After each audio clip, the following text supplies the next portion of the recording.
அனைவருக்கும் வணக்கம். கனவு பெரியதாக இருக்க வேண்டும். அந்த கனவு நினைவாக வேண்டுமென்றால் உழைப்பு அதைவிட மிக பெரியதாக இருக்க வேண்டும் என்று கூறி இன்றைய வகுப்பில் நடைபெற இருக்கின்ற ஏபிபி எக்ஸாம் 2024க்கான தமிழ்நாடு மைனர் ஆக்ட்ஸிலிருந்து ஒரு பார்ட் 1ல் ஒரு 4 கேள்விகள், அந்த கேள்வி பதில் இப்போ பார்ப்போம். அந்த இதே ஃபிலிம்ஸ் டைப்லேயே பார்ப்போம்.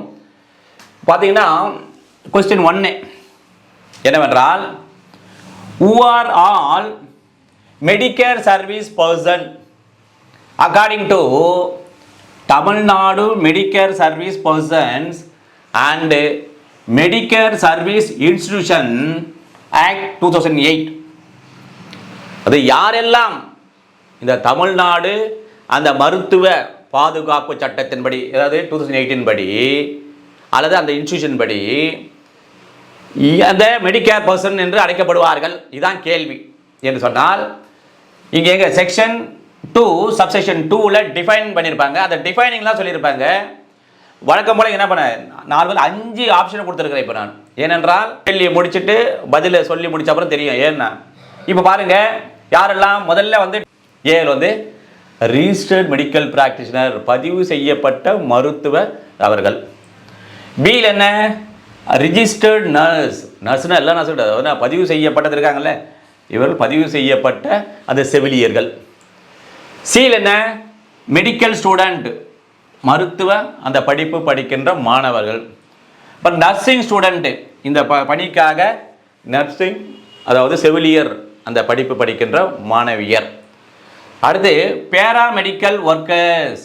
பேராமெடிக்கல் என்ன, சப்போஸ் இப்போ ஆம்புலன்ஸு, ஸ்ட்ரெச்சர், அது மாதிரி மருத்துவமனையிலே அது தொடர்புடைய சம்பந்தமாக பணிபுரிகின்ற மருத்துவ ரீதியாக பணிபுரிகின்ற அனைவரும். சரி, இந்த 5 பேருமே இந்த படி மெடிக்கேர் சர்வீஸ் பர்சனில் வருவார்களா என்று சொன்னால், answer is, what is answer என்றால், answer is all the above. இப்போ நீங்கள் இந்த ஏபிசிடி இ வரைக்கும் இருக்குல்ல, இந்த இ வரைக்கும் நீங்கள் படிச்சிருந்தா தான் அங்கே கேள்வியில் இந்த மாதிரி இ வரைக்கும் கொடுக்க மாட்டாங்க. ஏபிசிடி தான் இருக்கும், அதில் 3 தான் கொடுப்பாங்க. இந்த 5 தெரிந்தால் தான் எது 3. அப்போ நம்ம டியில் இங்கே வந்து உதாரணத்துக்கு இப்போ டி ஆன்சர் வந்து இப்போ டின்னு வச்சுங்களேன், இங்கே தான் ஆல் த அபோவ்னு இருக்கும். அப்போ you have to tick the D, all the above. Suppose இந்த 5 தெரிந்திருந்தால்தான் இந்த 3, இந்த 5மே இல்லை, அதில் எதோ கொடுத்துருக்காங்க. அப்போது டியில் நன் ஆஃப் த அபோவ்னு இருக்குது. அப்போ என்ன பண்ணோம், அந்த none of the above tick பண்ண முடியாப்பா. இந்த 5 பேருமே மெடிக்கேர் சர்வீஸ் பர்சன் என்று தெரிந்திருக்க வேண்டும். First question is over. Second question, according to Tamil Nadu open places regulation of pasting posters and fixing of தட்டி board rules 1991, what is the size of தட்டி boards. அதாவது இந்த தமிழ்நாடு, அதாவது திறந்த வழி அந்த இடம் இருக்குதுல்ல, அங்கே வந்து போஸ்டர்லாம் ஒட்டுறோம், அதெல்லாம் ஃபிக்ஸ் பண்ணுறோம்னு சொன்னால், அந்த தட்டியினுடைய போர்டு இருக்குல்ல, அதனுடைய சைஸ் என்ன என்று இந்த சட்டத்தில் சொல்லப்பட்டிருக்கின்றது என்று சொன்னால், இது பாருங்கள், இந்த ரூல் 5ல் 4 ஆப்ஷன் பாருங்கள். 1, not more then 3.5 meters length and 2 meters breadth. அதாவது என்ன, 3 மீட்டருக்கு மேற்படாமலும், அதாவது அதே போல 2 மீட்டர் அகலம் கொண்டதாக இருக்க வேண்டும் அந்த தட்டி போர்டினுடைய சைஸ் ஆனது. அடுத்து பார்த்தீங்கன்னா 2ல் பாருங்க, not more then 2 meters length, அந்த நீளமானது 2 மீட்டருக்கு மேற்படாமலும், அண்ட் 1 meter பிரெத், 1 மீட்டர் அகலத்தில் மேற்படாமல் இருத்தல் வேண்டும் என்று பி சொல்கிறது.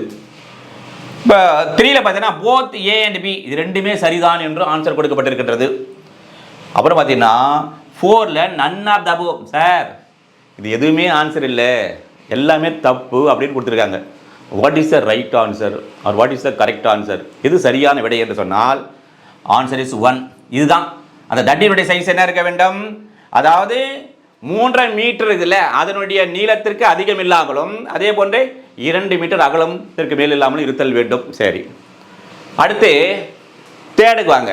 3வது கேள்வி என்னவென்றால், what is the punishment for throwing stones, bricks, etc.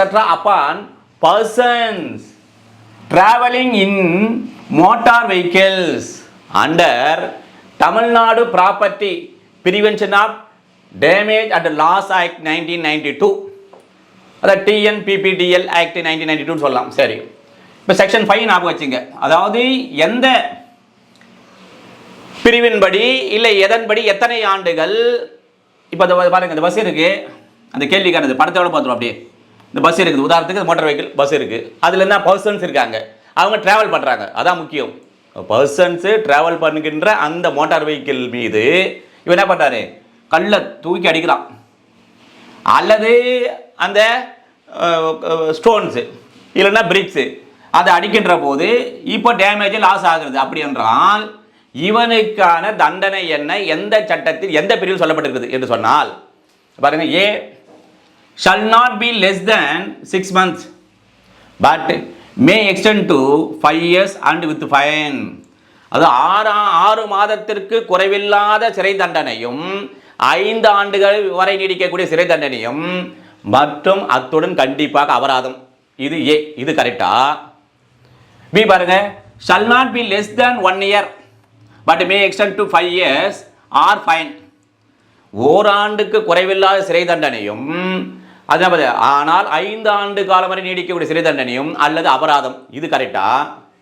C shall not be less than 5 years and with fine. 5 ஆண்டுகளுக்கு குறைவில்லாத சிறை தண்டனை அண்டு அத்துடன் அபராதம் சேர்த்து விதித்தல் வேண்டும். டி பார்த்தீங்கன்னா none of the above. Sir இந்த பஸ்ஸு மேலே இல்லை வந்து காரில் பஸ்ஸுன்னு போகிறாங்க, ட்ராவல் பண்ணுறாங்க, கல் அடிக்கிற ஏதோ அடிக்கும்போது அதுக்கு இது எதுவுமே தண்டனை கிடையாது சார், எல்லாமே தவறான ஆன்சரா அப்படின்னு சொல்கிறேன். நன் ஆஃப் த அபவ்னு சொல்கிறாங்க. Which is the correct answer சொல்லுங்கள் பார்க்கலாம். ஏபிபி எக்ஸாம் எழுத போகிறீங்களே, சாட்டர்டே எக்ஸாம் இல்லை, என்ன சொல்லுங்கள் பார்க்கலாம். ஏ இஸ் எ ரைட் ஆன்சர். அப்படின்னா அது 6 மாதத்திற்கு குறைவில்லாத சிறை தண்டனையும் ஆனால் 5 ஆண்டு வரை நீடிக்கிற சிறை தண்டனை மற்றும் அபராதம், இதுதான் ஆன்சர். ஓகே, இப்போ கடைசியாக 4வது கொஸ்டின் பார்த்துருவோம். According to the Tamil Nadu forest act 1882 சொல்லுவேன். இது ஒரு எப்படி நான் வச்சு சொல்லியிருப்பேன் நான். அதாவது நெகோசியபிள் இன்ஸ்ட்ருமெண்ட் ஆக்டில் 1881. அப்புறம் என்ன பண்ணுறேன், ஒரு வருஷம் அவன் செக்குக்கு பணம் கொடுக்கல. அப்புறம் நம்ம TP act transfer of property act 1882 என்ன பண்ணோம், நிலத்தை ட்ரான்ஸ்ஃபர் பண்ணிக்கிறான். பண்ணும்போது என்ன பண்ணுறான், இப்போது ஃபாரஸ்ட் லேண்டே பட்டா போட்டு கொடுத்துட்டான். அப்படி ஞாபகம் வச்சுக்கலாம். அப்போ ஞாபகம் வந்துடும். அப்போ இந்த லேண்டுக்கு டிபி ஆக்டோடு சேர்த்து forest act 1882. Which authority is authorized to give previous sanction in regard of பட்டா. இப்போ இதுதான் ஃபாரஸ்ட் காடு இருக்குது.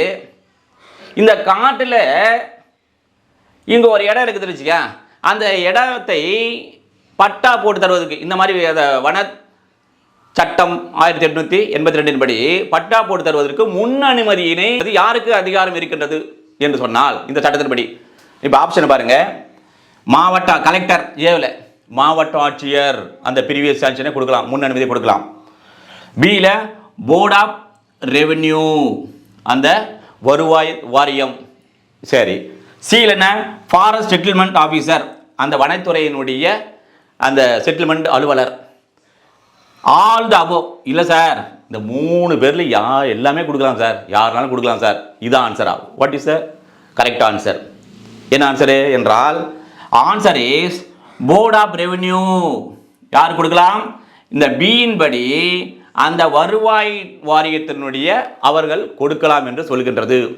இவ்வாறாக நம்ம என்ன பண்ணோம், ஏபிபிக்கு என்னென்ன மைனர் ஆக்ட்ஸோ அதில் கேள்வி பதிலாக நம்மளே ஆப்ஷன் உருவாக்கி நாமளே பல கேள்விகளையும் பதில்களை நாமளே தயார் செய்து நாமளே கொஸ்டின் ப்ரிப்பேர் பண்ணுறோம், நாமளே ஆன்சர் ப்ரிப்பேர் பண்ணுறோம், நாமளே எக்ஸாம் எழுதுகிறோம், நாமளே பாஸ் பண்ணுறோம், நாமளே ஏபிபி ஆகிறோம் என்று கூறி அடுத்த சந்திப்போம். நன்றி, வணக்கம்.